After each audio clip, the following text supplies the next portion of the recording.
11. Atención y concentración. Nociones fundamentales. Es absurdo ir acumulando horas y horas de estudio si no son verdaderamente eficaces. Siempre obtendremos mucho mayor provecho de una hora de trabajo concentrado que de toda una mañana pasada delante del libro de texto sin ningún esfuerzo real de nuestro intelecto, con la atención disgregada, sin ánimo de aprender. La calidad de nuestro trabajo cuenta tanto o más que la cantidad. La atención es un factor indispensable para obtener un buen rendimiento en el estudio. De la atención dependerá la calidad del tiempo que dediquemos al estudio. La atención es la aplicación de la mente a un objeto de manera exclusiva y durante un tiempo determinado.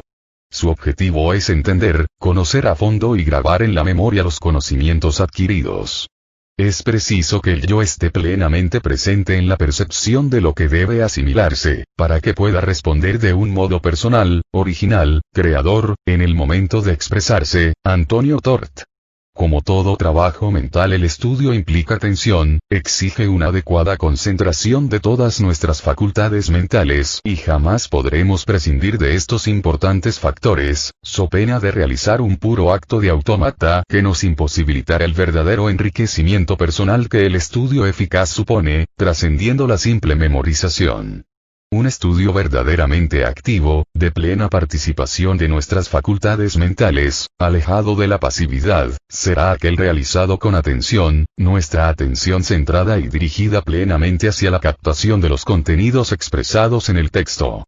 Y sólo así los conocimientos adquiridos serán siempre firmes y profundamente enraizados en nuestro yo, exactos y precisos, verdaderamente eficaces. Quien estudia sin atención y deja vagar su entendimiento de un lado para otro forja un cúmulo inconexo de significados que, lejos de enriquecerle, se constituyen en un verdadero estorbo para el desarrollo armónico de la personalidad, ya que esos contenidos no asimilados, captados anárquicamente, al final se confunden y enmarañan y se diluyen entre sí, pues la memoria no puede retenerlos debidamente. Atención espontánea y voluntaria. La atención, esa canalización de la actividad mental hacia un objeto que deseamos conocer, puede surgir a veces de un modo totalmente espontáneo. Por diversos motivos quedamos como adheridos al objeto de nuestro conocimiento. Fenómenos tan conocidos como la admiración, el éxtasis y el deslumbramiento, los llamados estados contemplativos, no son más que formas diversas de esta atención surgida espontáneamente. Entonces permaneceremos físicamente inactivos, como ausentes o evadidos de la realidad que nos rodea y sin mover para nada nuestro cuerpo. Esta será la manifestación externa, y engañosa, de la concentración. A un nivel interno, nuestro cerebro trabajará activamente, el máximo de su rendimiento, nuestras fibras sensibles estarán paladeando, saboreando el objeto del que se han prendido. En este caso la concentración será un proceso que no nos supondrá esfuerzo alguno, ninguna tensión de nuestra voluntad, es el objeto mismo el que nos ha embrujado con sus particulares encantos, objetivos o subjetivos, y solo éste existirá para nosotros. Del resto de la realidad, del entorno todo que rodea a dicho objeto no tendremos noticia, será como si en verdad no existiera para nosotros. Solo el objeto deseado atrae nuestra atención y nuestro espíritu trabaja sobre él con el máximo gozo y a pleno rendimiento. Este particular fenómeno puede producirse igualmente en la actividad del estudio. Determinadas asignaturas o aspectos particulares de las mismas pueden reclamar nuestro interés con fuerza e intensidad tal que el estudiar no nos suponga esfuerzo alguno y la atención concentrada surja de manera fácil y espontánea. Pero desgraciadamente no es esto lo más frecuente. Muchas veces, cuando nos decidimos a estudiar nos cuesta trabajo, mucho trabajo, concentrarnos y prestar atención. Nuestra mente se evade y sueña, multitud de ideas y sentimientos nos asaltan de manera continuada y todo esto nos distrae, nos desvía de nuestro verdadero objetivo. Y será entonces preciso emplear todos los medios a nuestro alcance para posibilitar la concentración y la atención y combatir la distracción. Tendremos que emplearnos a fondo, luchar incluso contra nosotros mismos para obligarnos a atender. Esta será la atención voluntaria o no espontánea. Como se desprende de lo dicho anteriormente, la atención voluntaria supone un esfuerzo. Ahora bien, por todos los medios posibles debemos minimizar el esfuerzo que supone la atención y la concentración voluntarias. La empresa será, en muchos casos, ardua, pero siempre merecerá la pena. Para llevarla adelante con éxito tendremos que trabajar en un doble sentido. A. La supresión radical de todos aquellos factores que nos supongan una fuente de distracción y, B. Aprovechar al máximo todo cuanto nos suponga un medio para facilitar la concentración.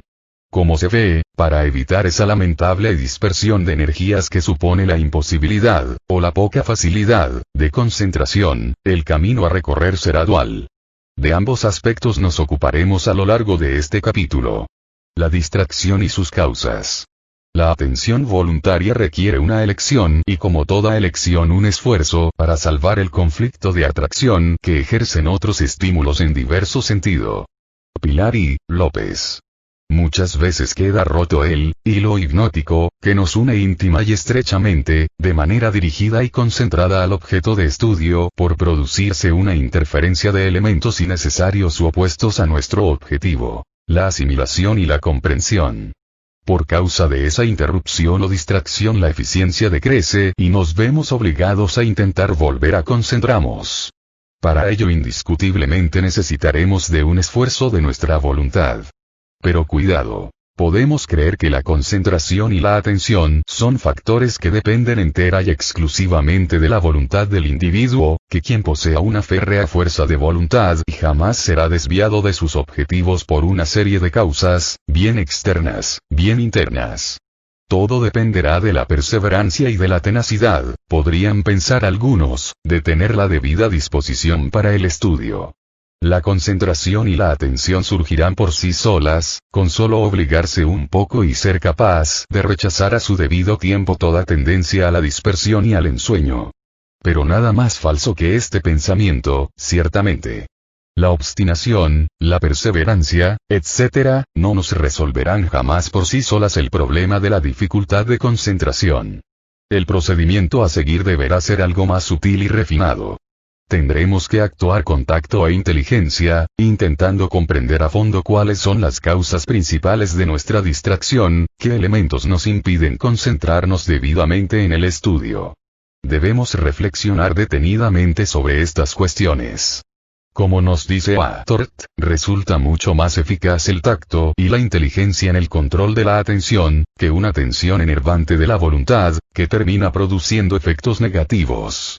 Es mucho más positivo reflexionar sobre las razones u objetos de sus distracciones, aprendiendo a dar a cada uno de ellos su valor correspondiente y por tanto su momento preciso.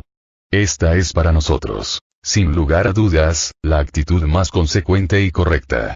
Y precisamente por ello vamos a pasar ahora a analizar las principales causas de la distracción, dividiéndolas para su mejor comprensión y estudio en causas objetivas y causas subjetivas.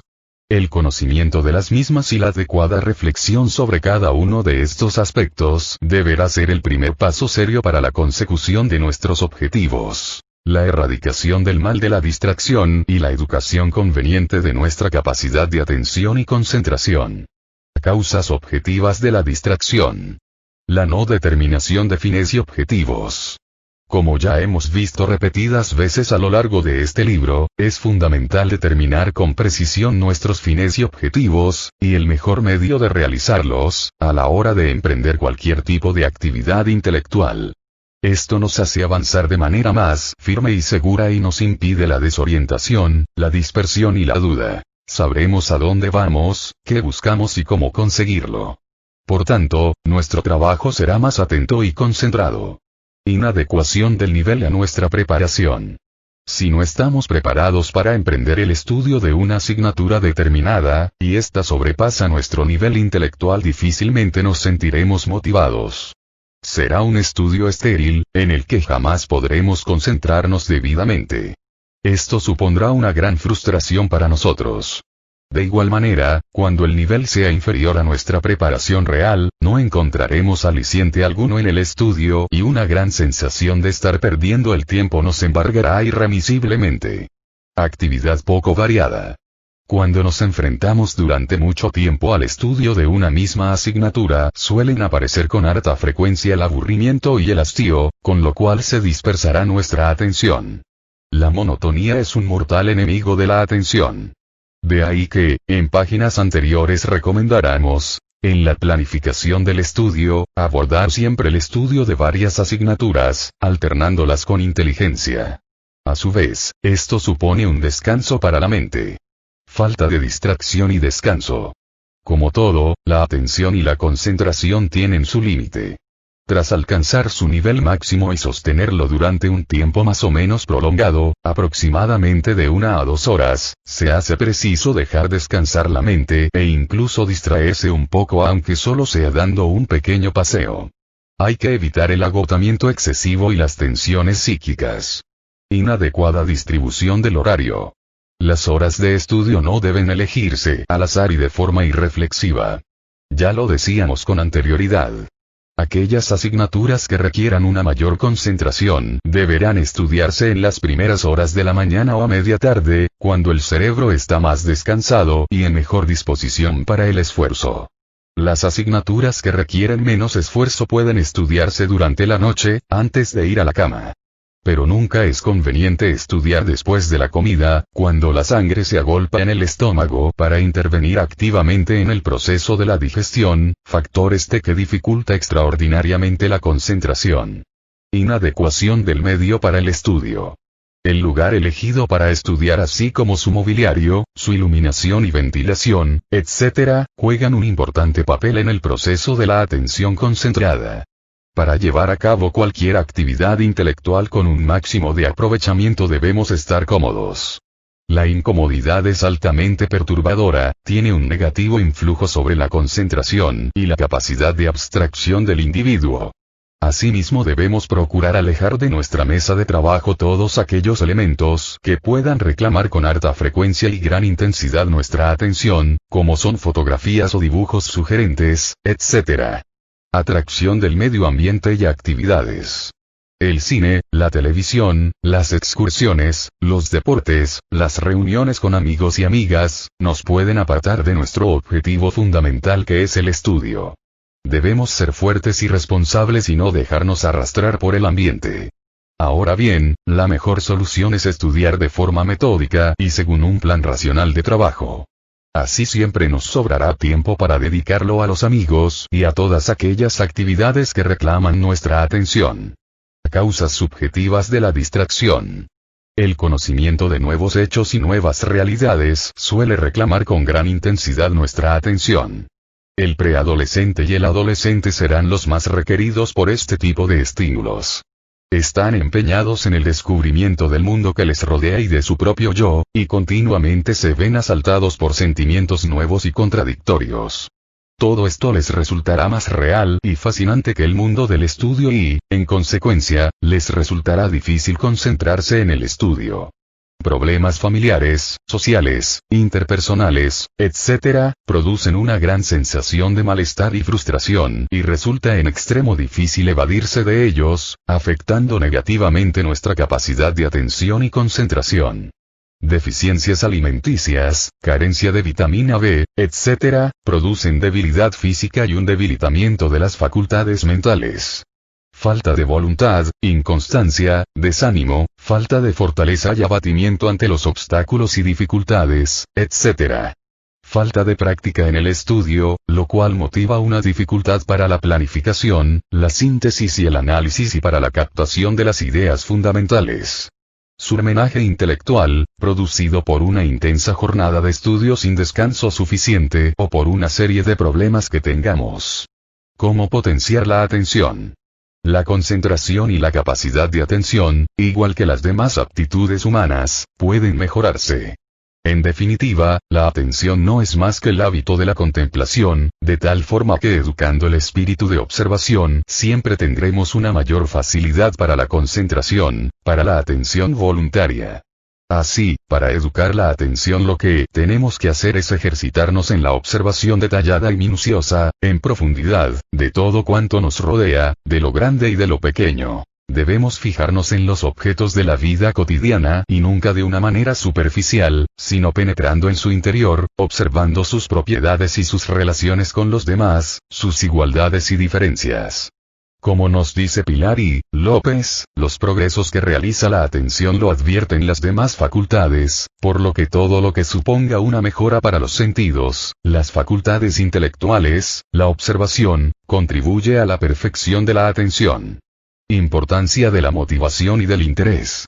Una persona está motivada cuando su acción viene iniciada y sostenida desde dentro. Motivo es aquel factor o conjunto de factores internos que inician, dirigen y sostienen una determinada conducta. Es preciso insistir en este carácter personal, interno, del auténtico motivo.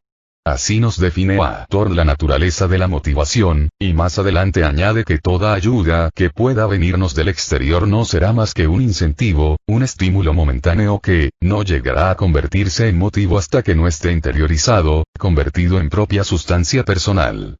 Esta diferencia entre motivo real e incentivo es de capital importancia. Para que el estudio sea efectivo y verdaderamente provechoso debemos estar lo suficientemente motivados, un movimiento interior, plenamente consciente, nos debe llevar a él con satisfacción, y entonces el esfuerzo será mínimo y la capacidad de concentración y la asimilación serán las máximas. El núcleo central del aprendizaje lo constituye la motivación y la gran mayoría de las dificultades con que se encuentra el estudiante en este camino, muchas veces francamente tortuoso, se deben a la carencia de una motivación intensa y positiva. De ahí que queramos dedicar algunas páginas al análisis de tan importante factor. Factores que pueden originar una motivación eficaz. Conocer los objetivos que nos proponemos con el estudio y saber cómo podemos llegar a alcanzarlos aumenta el atractivo del estudio. No debemos emplearnos en el aprendizaje con un fin momentáneo y pueril, exámenes finales o parciales, un trabajo concreto que debemos realizar, etc., ya que así jamás obtendremos una adecuada asimilación y, en definitiva, todo caerá en el olvido. Lo conveniente es proponernos siempre de forma realista objetivos inmediatos y otros más ambiciosos a largo plazo. Esto siempre supondrá una verdadera motivación para el estudio. El conocimiento y dominio de buenas técnicas y métodos de estudio siempre supondrá un incentivo que nos impulsará a la tarea de manera optimista y jubilosa, con mayor seguridad. El aprendizaje nos resultará más fácil y relajado y podremos advertir más claramente la relación existente entre el estudio y la adquisición de nuevos y firmes conocimientos. De tal forma, el estudio podrá ser motivado positivamente por la satisfacción misma que emana de nuestros progresivos adelantos en el dominio de las distintas materias. Conocimiento de los resultados, tanto positivos como negativos, que vayamos obteniendo durante la realización de nuestro trabajo académico. Las calificaciones que obtengamos en exámenes parciales, en trabajos que realicemos durante el curso, nos darán un claro índice del grado de desarrollo de nuestro aprendizaje. Veremos así hasta qué punto hemos aprovechado nuestras horas de estudio y en qué medida hemos asimilado. Cuando los resultados sean negativos, no debemos desanimarnos. Pueden servirnos para saber en qué aspectos concretos debemos esforzarnos aún más. Realizar determinados trabajos en grupo, discutiendo, contrastando puntos de vista y sopesando inteligentemente las distintas posturas adoptadas, puede ser de gran interés y, además, siempre constituye un extraordinario estímulo para el estudio. Premios administrados con moderación pueden resultar muy positivos. Lo malo es que se puede habituar el estudiante a estudiar con base a un único objetivo concreto, la obtención de un beneficio material o prebenda, de una recompensa. Ahora bien, tampoco el castigo es positivo ni recomendable. Estos cada vez suelen utilizarse con menos frecuencia y siempre producirán mejores resultados los premios que los castigos, sobre todo cuando el premio se da no con base al éxito, sino con base en el esfuerzo y el interés demostrado por el alumno. Ampliación de nuestros conocimientos. Leer mucho, estudiar la historia, los métodos y el valor para la sociedad de la disciplina que cursemos estimula extraordinariamente nuestro interés. Además, todo ello hace que el estudio de la misma nos resulte más fácil. Asimismo, podemos también indagar la relación que ésta tiene con las demás disciplinas. Aplicación práctica de nuestros conocimientos. Debemos ejercitar y comprobar en la práctica la veracidad y la utilidad de los conocimientos adquiridos. Debemos hacer del conocimiento algo vivo y útil, que nos sirva para caminar por la vida de forma más plena y consciente. Esto incrementará extraordinariamente nuestro interés. El estudio no quedará a un lado como algo que no nos compete de manera personal e intensa, como hombres de carne y hueso que somos. Veremos así cómo este puede enriquecer nuestra vida. Ejercicios. 1. ¿Qué es la atención?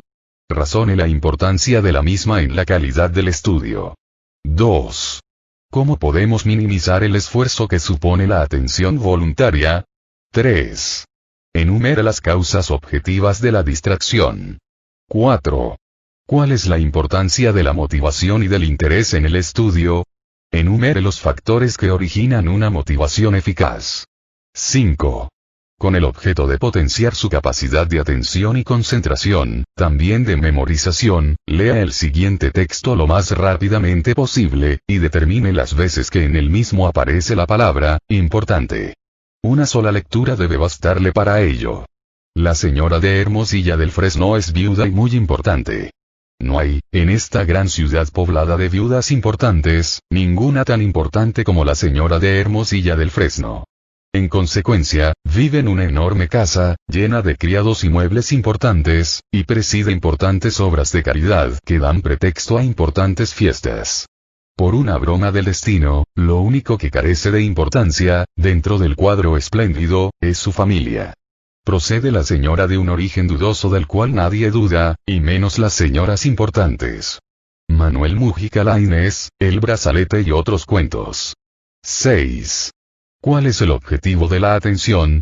7. ¿Qué relación existe entre atención y memoria? 8. ¿Pueden la obstinación y la perseverancia por sí solas resolvemos el problema de una deficiente capacidad de concentración? 9.